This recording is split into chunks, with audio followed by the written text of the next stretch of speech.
नमस्कार दोस्तों, स्वागत है आप सभी का आपके अपने YouTube चैनल सक्सेस मंत्रा बाय दीपक राय सर। मैं पिंकी मिश्रा आप सभी की क्लास में एक बार फिर से हाजिर हूं। दोस्तों, आज की क्लास में हम यूपीएसआई भर्ती 2021 पे क्वेश्चन लेकर आए हैं जो कि आप सभी के लिए बहुत इंपॉर्टेंट है। दोस्तों, क्या आपका भी सपना है वर्दी पाना? क्या आप भी चाहते हैं कि आपको वर्दी मिले? क्या आप भी चाहते हैं कि आपके डबल स्टार हों?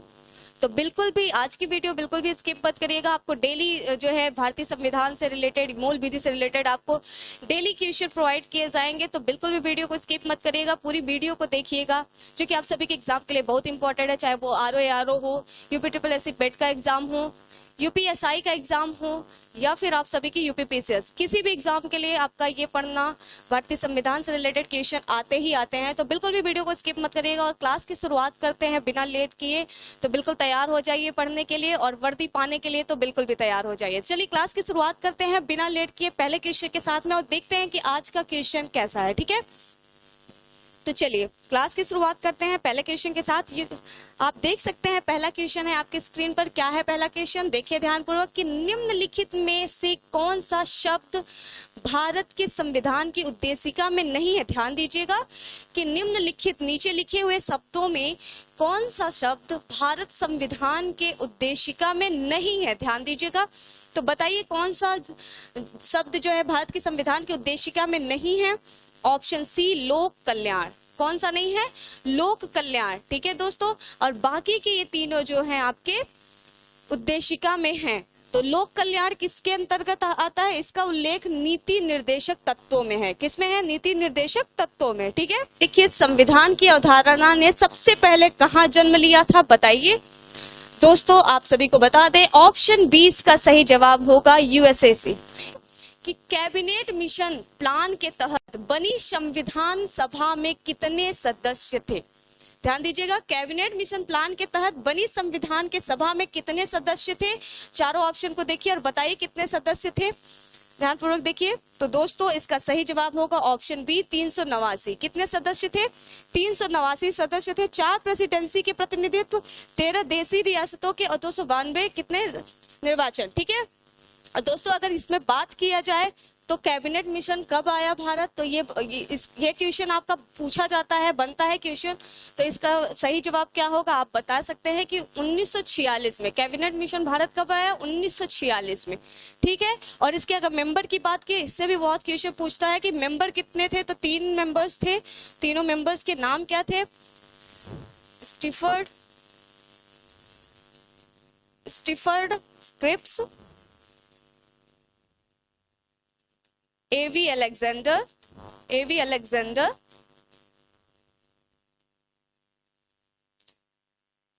और तीसरे कौन थे? Lord Pethick Lawrence. तो इससे भी आपका क्वेश्चन उठता है, तो इसलिए इस बात का भी ध्यान दीजिएगा। ठीक है, लॉर्ड पैथिक लॉरेंस। ठीक है, मेरी राइटिंग ज्यादा अच्छी नहीं है तो इग्नोर करिएगा, बाकी तो आपने सुन लिया। देख लीजिए, Stephen Cripps, A V Alexander, Lord Pethick Lawrence, 3 member थे। और पूछा जाएगा कि कैबिनेट मिशन भारत कब आया, तो 1946 में। ठीक है, ध्यान दीजिएगा। चलिए अगला क्वेश्चन देखते हैं। अगला क्वेश्चन है आपकी स्क्रीन पर। क्या है अगला क्वेश्चन? अगला क्वेश्चन है कि भारतीय संविधान में उल्लेखित आपातकालीन प्रावधान किस देश के संविधान से प्रेरित है? ध्यान दीजिएगा कि भारतीय संविधान में उल्लेखित आपातकालीन प्रावधान किस देश के संविधान से प्रेरित है। चारों ऑप्शन को देखिए और बताइए सही जवाब क्या होगा। इसका होगा ऑप्शन डी, जर्मनी से। कहां से है? जर्मनी से। ठीक है, जर्मनी का यह विमर संविधान के अनुच्छेद 352 राष्ट्रीय आपातकालीन। ठीक है, ध्यान दीजिएगा। चलिए अगला क्वेश्चन देखते हैं। अगला क्वेश्चन है आपके स्क्रीन पर। अगला क्वेश्चन क्या है कि संविधान सभा ने राष्ट्रीय ध्वज को कब अपनाया? संविधान सभा ने राष्ट्रीय ध्वज को कब अपनाया? बताइए इसका सही जवाब क्या होगा। ऑप्शन बी, 22 जुलाई 1947 को। कब अपनाया? 22 जुलाई 1947 को। चलिए अगला क्वेश्चन देखते हैं। अगला क्वेश्चन है आपकी स्क्रीन पर।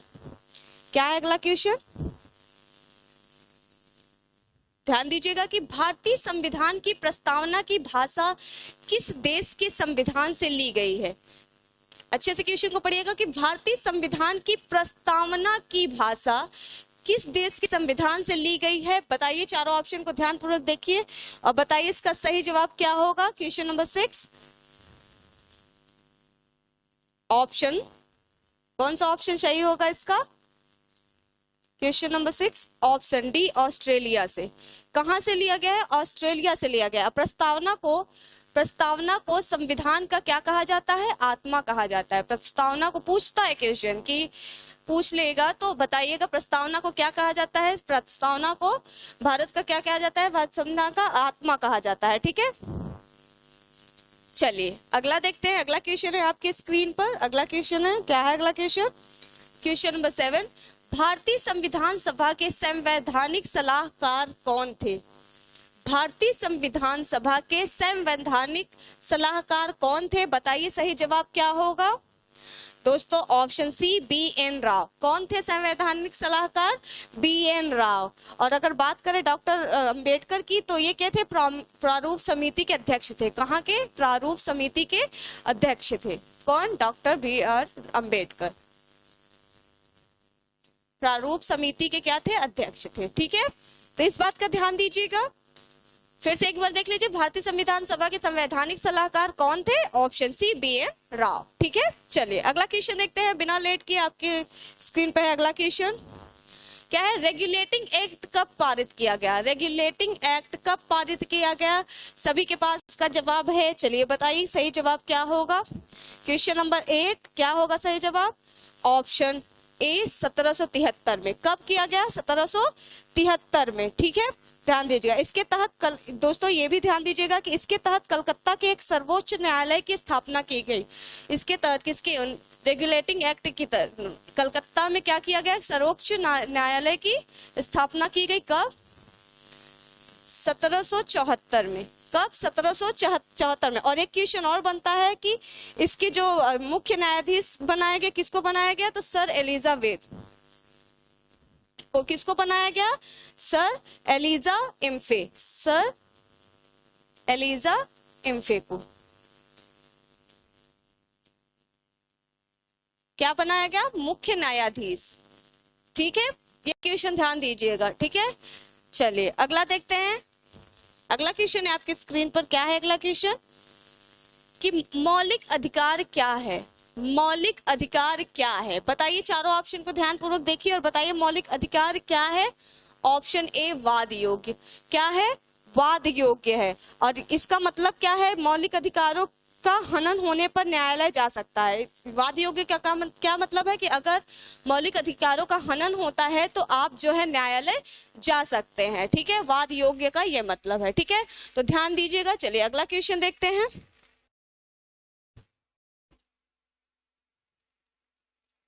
अगला क्वेश्चन देखते हैं। अगला क्वेश्चन है आपकी स्क्रीन पर। क्या है अगला क्वेश्चन? ध्यान दीजिएगा। भारतीय संविधान के किस अनुच्छेद के तहत नागरिकों को मौलिक अधिकार प्रदान किए गए?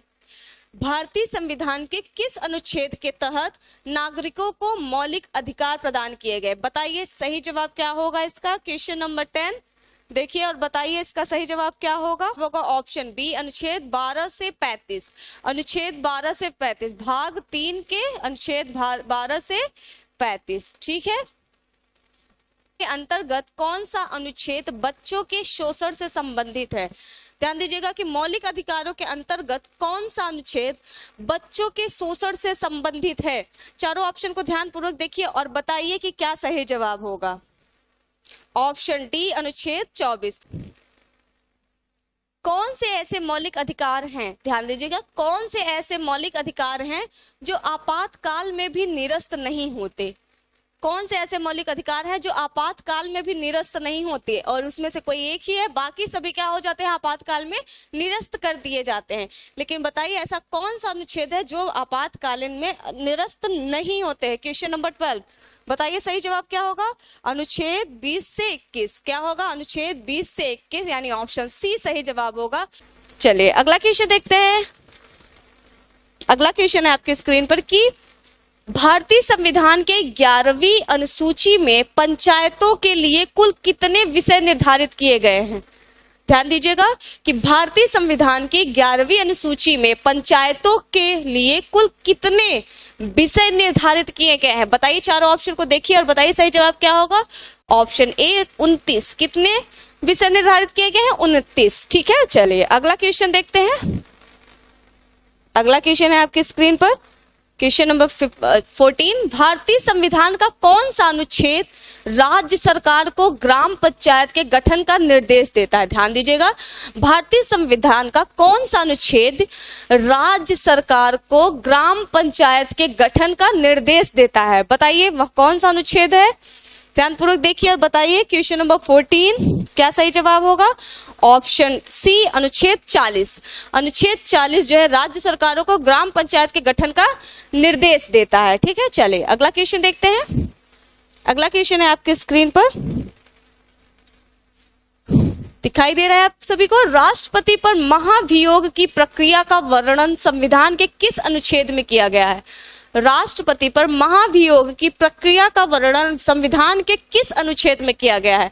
बताइए इसका सही जवाब क्या होगा? क्वेश्चन नंबर 15 बताइए, कितने अनुच्छेद 61 में जो है राष्ट्रपति पर महाभियोग की प्रक्रिया का वर्णन संविधान के अनुच्छेद 61 में किया गया है। ठीक है, भारत के प्रथम विधि अधिकारी के रूप में किसे जाना जाता है? बताइए इसका सही जवाब क्या होगा? क्वेश्चन नंबर 16 इसमें होगा ऑप्शन बी, भारत के महान्यायवादी को किसके द्वारा होता है? नियुक्ति किसके द्वारा होता है? राष्ट्रपति के द्वारा। किस आपकी स्क्रीन पर क्या है अगला क्वेश्चन कि भारतीय संविधान के किस अनुच्छेद में निर्वाचन आयोग का उल्लेख है? भारतीय संविधान के किस अनुच्छेद में निर्वाचन आयोग का उल्लेख है? क्वेश्चन नंबर 17 बताइए सही जवाब क्या होगा? इसका सही जवाब होगा अनुच्छेद 324।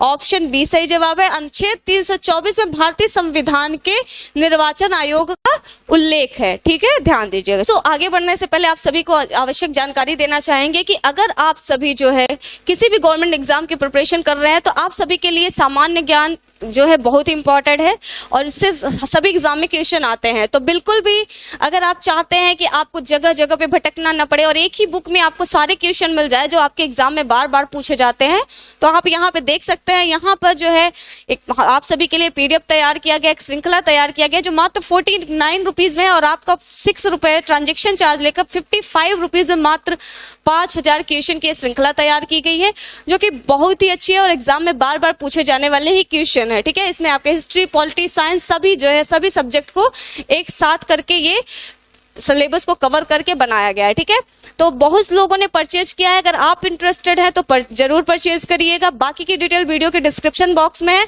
आप टेलीग्राम चैनल पर भी जुड़ सकते हैं। ठीक है, जैसा कि आपकी यूपीएसआई भर्ती के लिए मूल विधि जो है एक इम्पोर्टेंट टॉपिक है और आप सभी चाहते हैं कि मूल विधि की जो है बुक आपको मिल जाए, तो ये भी 49 रुपीज में है। इसका भी टोटल कॉस्ट जो आपको आएगा वो 55 रुपीज आएगा।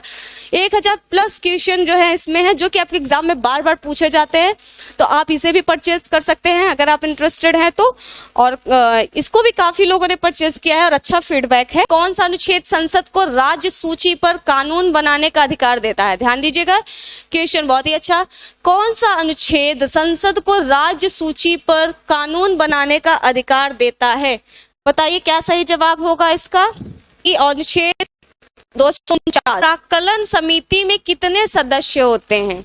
प्राक्कलन समिति में कितने सदस्य होते हैं? चारों ऑप्शन को देखिए और बताइए प्राक्कलन समिति में कितने सदस्य होते हैं। ऑप्शन ए, लोकसभा से कुल 30 सदस्य। कितने सदस्य होते हैं? लोकसभा से कुल 30 सदस्य होते हैं। दोस्तों ध्यान दीजिएगा कि इसमें राज्यसभा के सदस्य भाग नहीं लेते हैं, इसमें राज्यसभा के सदस्य जो हैं सम्मिलित नहीं होते हैं। ठीक है, चलिए अगला क्वेश्चन देखते हैं। अगला क्वेश्चन है आपकी स्क्रीन पर, क्या है अगला क्वेश्चन कि संसद के दोनों सदनों के संयुक्त बैठक को बुलाने का कार्य किसका है?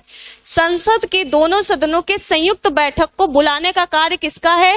ध्यानपूर्वक देखिए और बताइए सही जवाब क्या होगा, किसका कार्य है बुलाने का? ऑप्शन बी, राष्ट्रपति। दोस्तों ध्यान दीजिएगा कि यहाँ पे क्या कह रहे हैं, अध्यक्षता का पूछे, अगर अध्यक्षता का पूछा जाता है तो कौन करता है?